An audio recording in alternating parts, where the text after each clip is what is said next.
teman-teman, kembali lagi bersama saya Darlin Sweet Kaki Hari.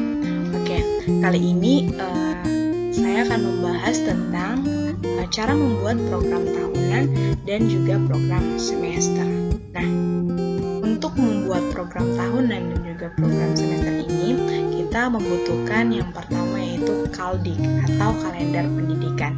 Nah, di sini ada contoh kalender pendidikan dari SMP Negeri 5 Sentani.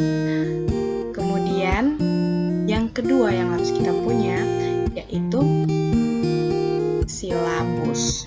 Nah, di sini ada silabus SMP kelas 9 untuk mata pelajaran ilmu pengetahuan alam. Nah, kalau kita sudah punya kedua itu, maka kita bisa menyusun program tahunan dan juga program semester. Nah, untuk program tahunan kita menghitung alokasi waktu. Nah, di sini sudah ada alokasi waktu tentang pekan efektif dan juga pekan tidak efektif. Nah, penyajian alokasi waktu ini berdasarkan kalender pendidikan yang ada di sini itu dari SMP Negeri 5 Sentani. Nah, mari kita lihat untuk bulan Juli. Nah, di sini bulan Juli kita hitung ada 4 minggu. Ini minggu yang pertama, minggu kedua, minggu ketiga, minggu keempat. Nah, untuk bulan Juli ini kita analisis bahwa untuk minggu pertama ini tidak efektif karena tanggal 5 yang tanda warna biru ini menyatakan bahwa ini awal tahun pelajaran. Terus tanggal 6 dan 7 itu warna kuning, yaitu daftar ulang siswa. Makanya di sini bilang tidak efektif karena tidak ada proses belajar mengajar yang terjadi di kelas. Kemudian tanggal 20 ini di sini warnanya abu-abu bahwa ada hari libur, hari raya atau hari libur nasional. Jadi kami katakan bahwa di minggu ketiga ini tidak efektif. Maka di bulan Juli kami mendapatkan bahwa ada 2 minggu efektif dan juga ada 2 minggu tidak efektif. Mari kita lihat untuk alokasi waktunya. Nah, di sini bulan Juli itu ada 4 minggu atau 4 pekan. Nah, seperti yang tadi kita sudah analisis bahwa ada 2 minggu tidak efektif, ada 2 minggu efektif. Nah, ini perhitungannya juga berlaku untuk bulan Agustus. Jadi caranya sama seperti yang tadi sudah saya jelaskan untuk bulan Juli. Nah, dari Kaldik yang tadi kita menemukan jumlah pekan tidak efektif dan juga pekan efektif untuk semester ganjil dan semester genap untuk bulan Juli sampai dengan bulan Juni. Nah, kemudian setelah kita sudah menganalisis jumlah pekan efektif dan tidak efektif, kemudian nah di sini ada untuk semester gasal atau semester ganjil, jumlah pekannya yang tadi 26 pekan dikurangi dengan jumlah tidak efektif yaitu 12, maka didapatkan 14 pekan efektif untuk semester gasal. Nah, untuk mata pelajaran ilmu pengetahuan alam ini untuk pertemuan dalam 1 minggu itu dibutuhkan 5 JP atau 5 jam pelajaran. Makanya untuk banyaknya jam efektif dalam semester gasal atau semester ganjil ini yaitu 14 pekan efektif ini dikalikan dengan 5 jam pelajaran yang tadi dalam 1 minggu, maka didapatkan 70 jam pelajaran. Nah, perhitungannya juga berlaku untuk semester genap, sama 26 pekan dikurangi dengan pekan tidak efektif yaitu 16, maka hasilnya 10 pekan. Kemudian 10 pekan ini dikalikan dengan 5 jam pelajaran, maka untuk semester genap didapatkan 50 jam pelajarannya yang efektif. Nah, setelah kita melihat atau menganalisis alokasi waktunya sesuai Kaldik yang tadi, kita berlanjut kepada silabus, analisis silabus. Nah, untuk analisis silabus ini kok untuk KD 3.1, 3.2 dan seterusnya, kemudian 4.1, 4.2 dan seterusnya. Nah, ini untuk materi sistem reproduksi manusia, ini indikator, nilai karakter, kegiatan pembelajaran. Nah, di sini kita lihat bahwa dibutuhkan alokasi waktu 15 JP. Namun teman-teman dalam penyusunan program dan proses ini kita harus sesuaikan dengan jumlah jam efektif atau jumlah pekan efektif, karena untuk setiap tahun waktunya tuh berubah-ubah, jadi kalender pendidikannya juga berubah-ubah, jadi tidak menetap. Jadi kita menyusun alokasi waktu dalam program tahunan nantinya kita harus sesuaikan dengan jumlah jam efektif. Nah, mari kita berlanjut untuk program tahunannya. Setelah kita menganalisis silabus, nah di sini kita bisa masukkan dalam tabel, ada nomor kompetensi dasarnya, materinya, kemudian alokasi waktunya. Nah, semester ganjil untuk kelas IPA kelas 9 mata pelajaran IPA. Nah, untuk materi pertama yaitu sistem reproduksi manusia pada manusia semester ganjil. Di sini kita mengalokasikan waktunya 10 JP. Nah, untuk materi ini kita alokasikan waktunya 10 JP, kemudian 1 JP untuk ulangan harian. Nah, kemudian berlanjut sampai kepada materi kedua, ketiga, keempat, dan kelima. Oke. Untuk alokasi waktu ini kita harus sesuaikan dengan jumlah jam efektif kita tadi yang telah kita hitung. Untuk semester ganjil tadi kan 70 jam pelajaran. Semester ganjil kita dapatkan 70 jam pelajaran. Kemudian di sini kita alokasikan untuk ini 10, kemudian untuk ini juga 10, dan ulangan hariannya masing-masing 1 JP. Jadi kita alokasikan waktunya sesuai dengan jumlah efektif atau jumlah jam efektif yang kita punya. Nah, di sini makanya ada materi yang dihabiskan dengan 10 JP. Kemudian ada materi yang dihabiskan dengan 15 jam pelajaran.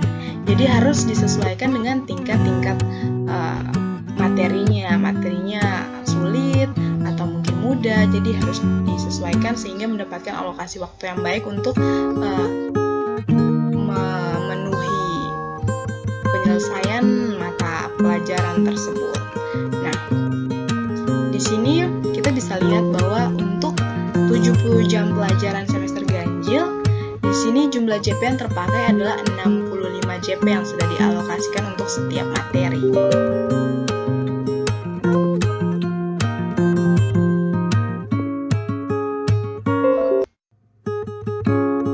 Nah, di situ terdapat 70 jam pelajaran yang tadi setelah kita alokasikan, kita mendapat jumlah jam pelajaran untuk semester ganjil yang direncanakan yaitu ada 65 JP dan diberikan waktu cadangan 5 JP atau 5 jam pelajaran. Jadi fungsi waktu cadangan ini untuk membantu kita jika nanti di minggu-minggu efektif ada kendala atau faktor-faktor lain yang memperhambat penyelesaian materi. Jadi kita bisa memakai waktu cadangan ini. Nah, untuk PTS di sini sesuai kaldik yang tadi sudah terjadwal, makanya kita tidak masukkan ke dalam minggu efektif.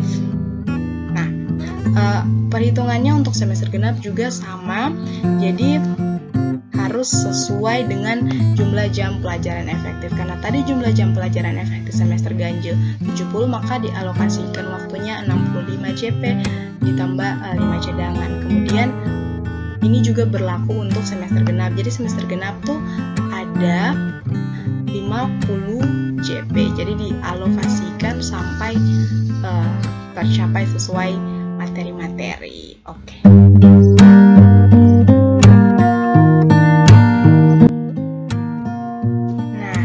Teman-teman, kita berlanjut untuk semester kedua. Nah, untuk semester 2 ini caranya juga sama dengan semester 1. Perhitungannya tuh harus sesuai dengan waktu efektif atau jam efektif. Nah, seperti yang kita sudah hitung tadi, bahwa waktu efektif untuk semester genap yaitu ada 50 jam pelajaran. Nah, kita alokasikan silabus. Nah, ini contohnya silabus semester genap. Nah, di di sini sesuai dengan 50 JP tadi, kita alokasikan untuk materi kemagnetan dan pemanfaatannya yaitu 9 JP, ulangan hariannya 1 JP. Kemudian untuk materi kedua juga 9 JP, ketiga 9 JP, keempat 9 JP, kelima juga 9 JP, dan ulangan hariannya untuk kelima materi itu ada 1 JP. Nah, di sini untuk kelas 9, minta maaf, untuk kelas 9 SMP itu adalah kelas untuk ujian. Makanya untuk SMP ini waktu efektifnya sedikit, karena dimana kelas 9 semester genap itu persiapan untuk ujian atau untuk melanjutkan ke tingkat yang lebih tinggi lagi. Jadi sesuai Kaldik di sini kita bisa lihat untuk semester genap di kelas 9 bahwa di bulan April di sini sudah mulai try out, kemudian nantinya sudah ada ujian sekolah, sehingga setelah ujian sekolah itu siswa-siswi di kelas 9 untuk semester genap sudah selesai, tinggal menunggu hasil ujiannya, hasil kelulusannya untuk melanjutkan ke tingkat selanjutnya. Nah, makanya untuk kelas 9 ini kita bisa lihat bahwa di sini jumlah jamnya sangat sedikit. Makanya kita alokasikan semua 50 jam pelajaran yang telah kita hitung tadi ke dalam labus ini, sehingga kita mendapat untuk setiap materinya 9 JP dan ulangan harinya 1 JP. Nah, sehingga kita lihat bahwa jumlah jam pelajarannya untuk semester genap ini yaitu 50 jam pelajaran, dimana di sini ini maaf bukan pas, seharusnya itu ujian sekolah itu sudah terjadwal. Jadi selanjutnya kita akan beralih ke pembuatan prosem. Jadi begitu cara untuk membuat program tahunan. Kita harus alokasikan waktu itu sesuai untuk menyelesaikan materi-materi yang ada pada silabus. Nah, untuk pembuatan prosem di sini saya memberikan contoh tentang pembuatan prosem pada semester genap. Ya, untuk kelas 9 semester genap, karena kelas ini adalah kelas ujian. Jadi kita lihat. Nah, di sini ada untuk kompetensi dasar 3.6, 4.6, ini materinya kemagnetan dan pemanfaatannya. Kemudian ada bioteknologi dan seterusnya. Nah, sesuai dengan program tahunan, dari program tahunan yang telah kita buat tadi, maka ini baru bisa dimasukkan ke dalam program semester. Nah, program semester ganjil maupun semester genap. Nah, yang kita bahas ini adalah semester genap untuk kelas 9, yaitu kelas ujian. Nah, untuk materi kemagnetan dan pemanfaatannya, alokasi waktunya 9 JP. Makanya, di sini untuk minggu pertama, yaitu 5 JP.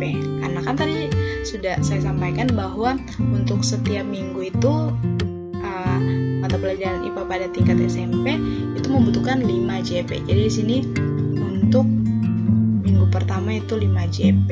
Nah, di sini minggu kedua 4 untuk materi kemagnetan dan pemanfaatannya. Kemudian satunya ini adalah ulangan harian. Jadi 4 tambah 1 sama dengan 5. Jadi pas dong untuk setiap minggu itu 5 jam pelajaran. Jadi kita alokasikan lagi untuk materi kedua di bulan Januari minggu ketiga, di sini bioteknologi 5. Jadi untuk setiap minggu harus 5 JP. Nah, di sini juga selanjutnya untuk menghabiskan materi bioteknologi itu 4 JP. Selanjutnya di sini ulangan hariannya 1. Nah, di sini kan 9 JP, maka 5 tambah 4 9. Jadi sesuai dengan prota yang telah kita buat. Di sini juga sama untuk materinya 5 tambah 4 sama dengan 9, satunya ulangan harian, ini juga satunya ulangan harian. Nah, sampai dengan materi-materi berikutnya juga berlaku sama. Jadi sehingga alokasi waktu ini sudah disesuaikan ke dalam program semester, maka akan mendapat 50 JP. Jadi semuanya tuh 50 JP. Nah, kita bisa hitung di sini. 5 tambah 5, 10, 15, 20, 25, 30, 35, 40, 45, 50. Nah, sesuaikan dengan jumlah jam efektif. Jadi kita alokasikan waktunya untuk setiap minggu, tapi tetap berlandaskan pada prota, yaitu di mana untuk materi kemagnetan 9 JP dan ulangan hariannya 1 JP. Jadi harus sesuai dengan tabel di sini. Ada minggu pertama, minggu kedua, minggu ketiga, minggu keempat. Nah, di sini tanda-tanda ini libur semester, ulangan harian, ini ujian sekolah di minggu ketiga bulan April, itu ada ujian sekolah. Jadi setelah ujian sekolah, anak-anak kelas 9 sudah tidak melaksanakan kegiatan belajar mengajar, sehingga di sini diblok semua bahwa ini adalah tidak efektif. Nah, di sini juga tidak efektif karena ada libur-libur tertentu yang ada dalam kaldik yang telah kita punya. Di sini juga ini ulangan tingkat semesternya. Kemudian ini minggu tidak efektifnya. Jadi jam pelajaran tetap masuk di dalam minggu yang efektif, bukan tidak efektif. Jadi untuk mempermudah kita memberi tanda-tanda. Oke. Nah, demikian pembelajaran kita tentang prota dan prosem. Semoga membantu kita untuk lebih maju lagi. Sekian dan terima kasih. Tetap jaga kesehatan. Bye-bye.